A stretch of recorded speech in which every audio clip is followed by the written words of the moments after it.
Olá pessoal, bem-vindo aqui a mais um vídeo. Bom, hoje nós vamos conversar aqui um pouco sobre MOSFETs, tá? Tem um inscrito do canal que eu acho que já tem mais ou menos um mês que ele pediu para... Ele falou: Luciano, eu tenho uma série de dúvidas quando eu vou substituir um MOSFET em um circuito eletrônico. Você poderia fazer um vídeo dando algumas dicas dos principais parâmetros, né, que a gente tem que observar na substituição de MOSFET. Eu peço até desculpas porque eu não lembro o nome do inscrito, tá? Mas ele que está assistindo aí, ele vai saber que é para ele. E claro, para todas as pessoas que, lógico, acompanham o nosso canal, tá bom? Bom, então esse vídeo de hoje é para ajudar as pessoas quando estiver fazendo algum reparo eletrônico e precisa substituir um MOSFET. Claro que quando você tem que substituir um MOSFET, eu sempre aconselho que coloque um MOSFET idêntico ao do projeto inicial. Ah, Luciano, mas eu não consegui, eu não acho um MOSFET idêntico, ou por outras razões você não queira colocar o MOSFET idêntico ou não possa. Então esse vídeo é para você, para que você saiba avaliar, analisar certos parâmetros, para que você possa, até mesmo de uma placa de sucata, remover um componente de outro local ou então comprar um outro componente que seja equivalente e concluir o trabalho para o seu cliente, tá bom? Bom, então eu separei aqui, são 7 parâmetros que eu acho essenciais, né? São essenciais aí na substituição de um MOSFET. Na verdade, acaba dando uns 10 parâmetros, mas é que às vezes um ou outro se encaixam na mesma coisa. Então eu vou falar sobre 7 considerações importantes na hora de trocar um MOSFET, tá bom? Vamos lá então. Então vamos lá. Parâmetro número 1, né? Claro, você verificar em primeiro lugar qual que é o tipo de MOSFET que você tem. Se é o MOSFET canal P, se é o MOSFET canal N, né? Então, aqui no caso a simbologia dos dois. Quem faz às vezes alguém fizer confusão ainda, né? Só lembrando que sempre o canal N, a setinha aqui do meio aponta para o gate, e o canal P ela aponta na direção contrária do gate, tá? Então fica fácil para diferenciar. Viu apontando para o gate é canal N, tá bom? E lembrando que quando é canal N, ele conduz diretamente, isso mesmo sem ser polarizado, ele conduz direto, tá, do source para o dreno. Quando é canal N, você vê aqui por causa do diodo, né? Tá vendo aqui tem um diodo Schottky, é um diodo aqui de altas frequências. Então, até pela simbologia, a gente vê que, claro, vai existir uma pequena queda de tensão pela junção do diodo, né? Porém, mesmo sem eu polarizar o gate, se eu aplicar uma tensão aqui, ela vai passar para o dreno, tá? Porque o diodo ele está sendo polarizado diretamente.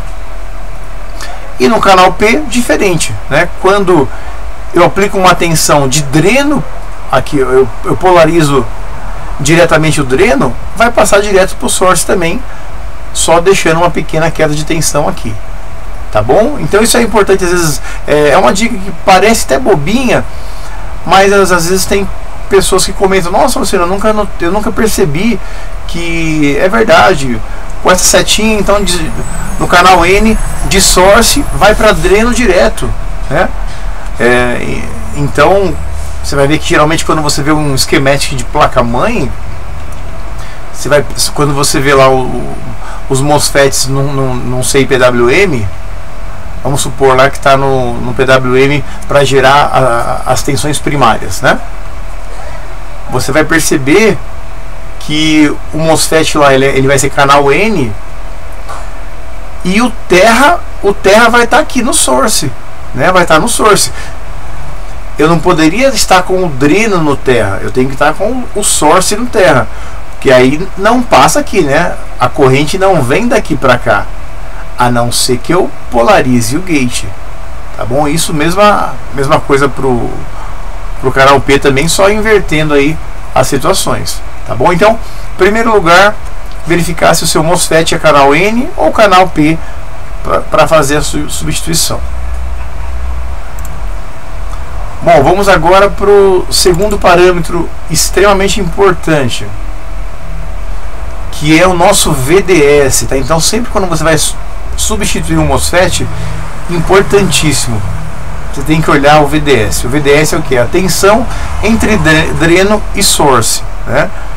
Então você tem que respeitar. Se você viu aqui que o MOSFET ele tem um VDS de 30 volts, o que você vai substituir ele tem que ser também de 30 volts ou então maior, tá? Né? É a nossa chamada tensão, é a breakdown voltage, né? É a nossa tensão aí de ruptura. Então, se ele tem um VDS de 30 volts, você passou de 30, ele vai realmente danificar o componente, vai entrar nessa região de ruptura. Ok? Então, o VDS é o segundo parâmetro extremamente importante. Terceiro parâmetro, muito importante também, que é o nosso ID, né? Vamos aumentar um pouquinho aqui para o pessoal ver.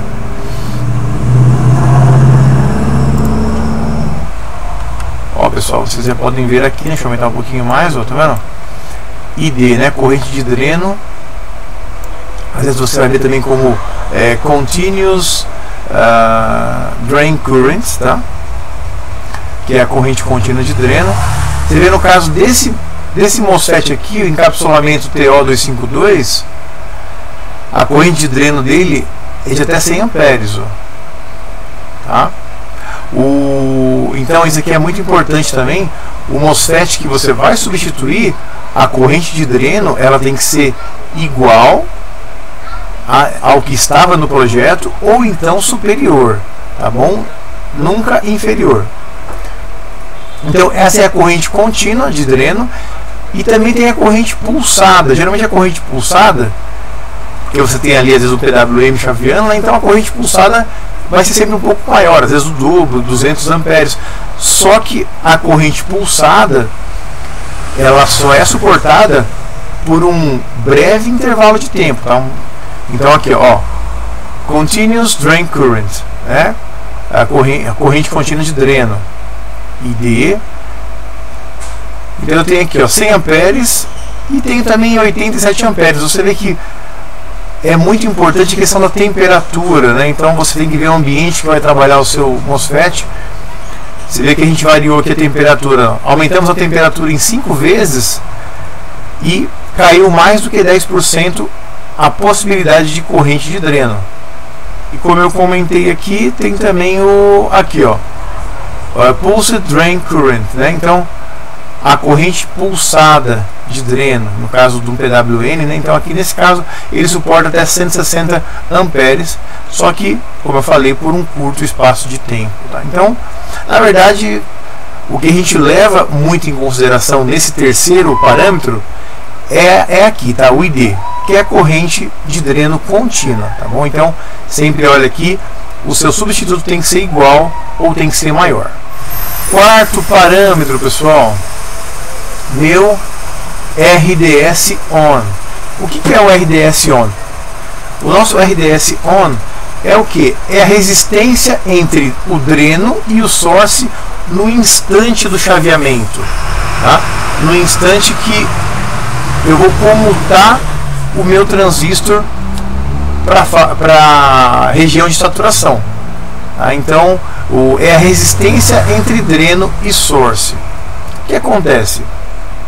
Vamos supor que você vai substituir e você viu que o RDS ON do seu MOSFET, vamos supor que ele é de 50 miliohms, tá? O que danificou. O que você vai substituir, o RDS ON, ele tem que ser igual ou menor, nunca maior. Porque se eu coloco um RDS maior, ou seja, eu vou ter uma resistência maior durante o chaveamento. Se eu tenho uma resistência maior, eu vou ter uma dissipação maior de calor, né? Isso você imagina chaveando aí milhares de vezes por segundo, né? Às vezes centenas de milhares de vezes por segundo. Então você vai ter uma série de problemas com perdas por chaveamento, tá? Então, muito importante, esse quarto parâmetro aqui, o RDS on, preste muita atenção nele, nunca colocar um RDS on maior do que o MOSFET que estava danificado, tá bom? Bom, pessoal, o quinto parâmetro aqui, na verdade ele acaba envolvendo duas, três coisas até, que é o seguinte: é a questão da carga de gate e também da capacitância de gate, tá? Vocês podem ver aqui, ó, que o MOSFET, o que acontece quando eu estou fazendo um MOSFET entrar em corte, saturação, corte, saturação, corte, saturação, esse processo constante e extremamente veloz, ele faz com que o MOSFET ele carregue e descarregue capacitância. Então ele faz um charge e um discharge, ou seja, ele carrega, descarrega, o que? Então ele tem aumento e diminuição de capacitâncias. Você vê aqui pela foto, ó, eu tenho capacitâncias entre gate e source, capacitância entre gate e dreno, capacitância entre dreno e source. E essas questões de carga do gate, capacitância do gate no MOSFET, eles estão diretamente relacionados com o que? Com a velocidade de chaveamento. Isso é muito importante. O que acontece? Se eu consigo diminuir a minha capacitância, eu consigo ter um chaveamento mais veloz. Se eu tenho um chaveamento mais veloz, eu tenho o que? Eu tenho menos perdas. Se eu tenho menos perdas, menor dissipação. Então eu tenho um melhor desempenho aí do meu sistema, melhor desempenho do meu projeto, tá bom? Então isso também está relacionado com o tempo de subida e o tempo de descida, né? Que a gente tem o rise time, que é o tempo de subida, tem o fall time, que é o tempo de descida. Isso na hora que o nosso MOSFET ele está entrando em saturação ou ele está entrando em corte. Vamos mostrar aqui mais ou menos uma outra figura, só para a gente ilustrar isso um pouco melhor. Por exemplo, gente, aqui, ó, aqui eu tenho um PWM, né, ó, um sinal de modulação por largura de pulso, ok. O instante aqui, ó, que o meu MOSFET está conduzindo é o meu T-on. O momento que ele está em corte, né, o nível lógico baixo, é o meu T-off, tá bom? Então a gente percebe aqui nesse primeiro gráfico que o meu T-on, ou seja, o meu Duty Cycle, né, o meu Duty on, ele é mais ou menos aí 30%, né, do tempo do período, mais ou menos, né? Você vê 30%, 33% do período ele está em condução e mais ou menos 70%, 67% ele está no Duty off, tá? Ou seja, ele não está conduzindo. E esse tempo aqui, ó, é o período, né, que é o tempo onde o ciclo começa a se repetir. Então daqui até aqui eu tenho um T, né, que é o meu período. Daqui até aqui eu tenho um outro T. Bom, nessa figura aqui de baixo eu já tenho um PWM aqui um pouco diferente. O meu T-on é um pouco maior do que o meu T-off, né? Vocês podem perceber aqui que, vamos colocar mais ou menos aí de 55% a 60% do meu Duty Cycle ele está on, né? E eu 40% off, né? Então o meu Duty on 60%, o meu Duty off 40%. Então claro que aqui eu vou ter nesse segundo aqui eu vou ter uma componente DC muito maior. Se você mede no seu multímetro, estou falando um multímetro convencional, tá? Você não vai ver esses pulsos, você vai ver simplesmente o que? Uma componente DC, que é essa linha pontilhada. Você vê que aqui, ó, a minha linha pontilhada é bem menor. Vamos supor que daqui até aqui em cima, vamos supor que são 10 volts, tá bom? São 10 volts. O meu multímetro, ou seja, o pico aqui do pulso tem 10 volts. Mas aqui o meu multímetro vai marcar o que? Vai marcar 3 volts. O seu multímetro vai marcar a componente DC, que é isso daqui. Já no segundo caso, eu também tenho os mesmos 10 volts aqui né, o meu pico aqui. Porém o meu multímetro vai marcar o que? Ele vai marcar aqui 7,5 volts aí mais ou menos, tá bom? Que vai ser a minha componente DC. Então não esqueça, quando você vê um sinal ali PWM, você só vai conseguir visualizá-lo assim através de um osciloscópio. O seu multímetro, a não ser que seja um multímetro especial, né, que é um multímetro osciloscópio também, que verifica a forma de onda, o seu multímetro convencional ele vai medir só a componente DC do sinal. Então ele vai medir só, ele vai te mostrar o que é a linha pontilhada e não esses pulsos aqui, tá? Só falar mais uma coisa, pessoal, quando a gente trabalha com circuitos PWM e a minha carga é uma carga puramente resistiva, eu tenho um sinal próximo assim a uma coisa mais bonitinha realmente, tá? Agora, quando a minha carga ela é capacitiva ou indutiva, aí eu tenho uma série de alterações realmente na forma de onda real que acontece, tá? Então, quando ela é resistiva, se aproxima mais de uma forma de onda mais perfeitinha, mas quando ela é capacitiva ou indutiva, aí ela tem uma série de parâmetros adicionais aí que a gente tem que levar muito em consideração. Então, só falando um pouquinho mais aqui desse quinto parâmetro, né, que é a carga do gate e as capacitâncias do gate também. Isso vai afetar diretamente numa coisa chamada tempo de subida e tempo de descida. Vou abrir aqui uma figura. Aqui, ó, gente. Aqui, ó, eu tenho aqui, ó, meu TR, que é o meu rise, né, o rise do inglês, que é a subida, rise time. Então, que são o quinto parâmetro, eles vão afetar diretamente essa questão, ó. Então, o tempo, o que é o rise time? É o tempo que leva para ir de 10% a 90% aqui do meu sinal, tá bom? Então, ou seja, se eu tenho um rise time muito longo, isso vai atrapalhar na minha questão de chaveamento, tá? Circuitos de alta frequência, né? Quanto mais altas são as frequências, mais importante que esses parâmetros sejam analisados. Então eu tenho esse rise time, que é a hora que sobe, e eu tenho também o meu fall time, que é a hora que desce, que é a mesma coisa também, de 90% até 10%, tá bom? Bom, agora vamos falar aqui do sexto parâmetro, também importantíssimo na questão de chaveamento,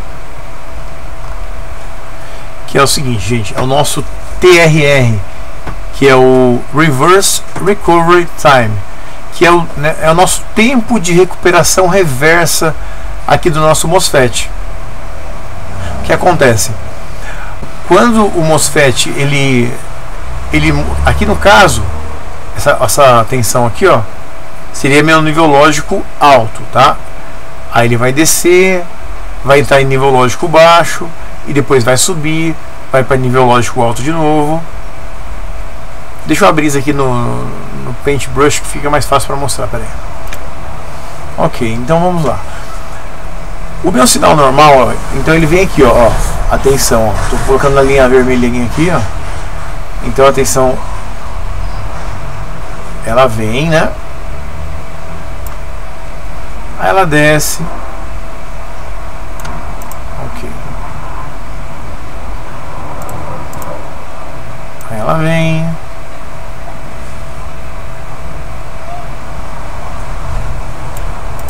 Aí ela vai subir.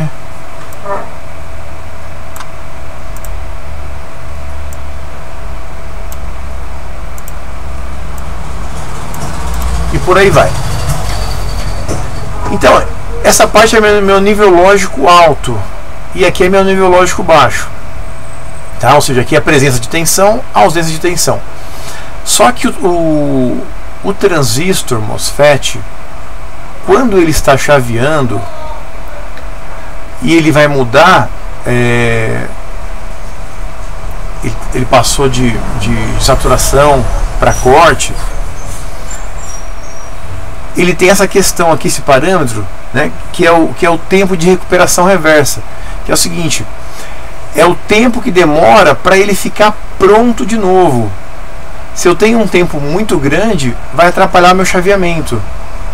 Então é muito importante que quando você for trocar o seu MOSFET, você também observe esse parâmetro TRR e troque por um MOSFET de tempo igual ou menor. Tá? Você imagina, por exemplo, você vai trocar um MOSFET circuito VRM, o circuito que alimenta o processador. Né? Você está lá com tantos 300 kHz por segundo. Você imagina isso acontecendo 300 mil vezes por segundo. Aí você coloca o que? Você coloca um transistor que tem um TRR bem maior do que o transistor original. O que vai acontecer? Ou não vai funcionar direito, ou ocorrerão travamentos. Tem a questão de também aumento da resistência, consequentemente maior dissipação, maior calor e perda de desempenho. Então é muito importante que o TRR ele seja observado no caso de altas frequências, tá? Ah, Luciano, eu vou trabalhar com frequência super baixa. Não, dá até para relevar um TRR diferente. Ah, o TRR, eu não achei o TRR igual ou menor, vou até pôr um TRR um pouquinho maior. Ah, mas ele vai chavear numa frequência muito alta? Não, uma frequência até bem baixa. Ah, não tem problema. Tá bom? Então, tudo depende da frequência que você está trabalhando.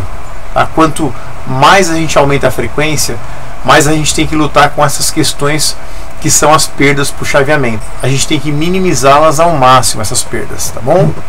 E essa é a grande briga da eletrônica, que é sempre diminuir ao máximo as perdas por chaveamento. Ó, você vê aqui, ó, nessa parte aqui que está meio escurinha, pontilhada aqui, toda pintada, QRR, né? Aqui é o que? É o meu Reverse Recovery Charge, né? É a carga de recuperação reversa. Então, assim, você vê que aqui dá para você calcular a quantidade de elétrons, né? A quantidade de carga em coulombs, né? E depois transformar para elétrons, que foi perdida só em um único chaveamento. Tá bom? Então, para você ver, às vezes a gente pensa só naquela forma de onda perfeita, né? Mas tem muitas coisas aí, muitos parâmetros, muitas nuances envolvidas. Bom, pessoal, e agora eu vou falar do último parâmetro, tá? O sétimo e último parâmetro que eu acho muito importante quando você for procurar um MOSFET substituto, que é o seguinte: é a nossa threshold voltage. O que é o threshold voltage? É o seguinte: antes do MOSFET começar a conduzir realmente, você tem que chegar até uma determinada tensão, né? Você não aplica uma tensão de gate e o MOSFET já começa a conduzir de source para dreno. Não, isso não ocorre. Você tem que ultrapassar uma tensão, vamos supor que são 2 volts. Então a tensão threshold de gate num MOSFET X é de 2 volts. Então só quando você ultrapassar esses 2 volts é que vai iniciar circulação de corrente de dreno, né, de dreno para source. Tá bom, gente? Então é muito importante você verificar esse parâmetro, porque imagina que você está trabalhando com um circuito de baixíssimas tensões. Se são baixíssimas tensões e você pega e muda o MOSFET coloca um outro MOSFET com um gate threshold, né, uma tensão threshold de gate superior, também a gente vai ter problemas aí, tá bom? Principalmente para circuitos de baixa tensão. Ou seja, nunca coloque um MOSFET que tenha um threshold de gate maior do que o original, tá? Jamais threshold maior, apenas com threshold menor. E não se esqueça, quanto mais você aumenta a frequência, mais esses parâmetros têm que ser respeitados. Ó, por exemplo, ó, vamos ver aqui, ó. Deixa eu abrir aqui. Ó, tô pegando aqui um MOSFET, ó, um MOSFET canal N do V-Core de um notebook Samsung, tá? Ó, 30 volts N-channel MOSFET. Então é um MOSFET canal N de 30 volts, tá? Ó, o RDS dele on menor que 10,5 miliohms, né? Ok, vamos dar uma olhadinha aqui no... aumentar um pouquinho, né?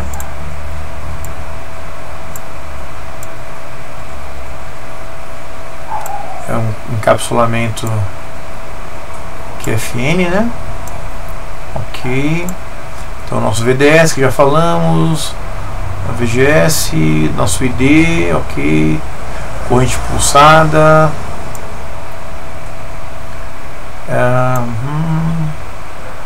Cadê o nosso threshold voltage aqui? Vamos ver.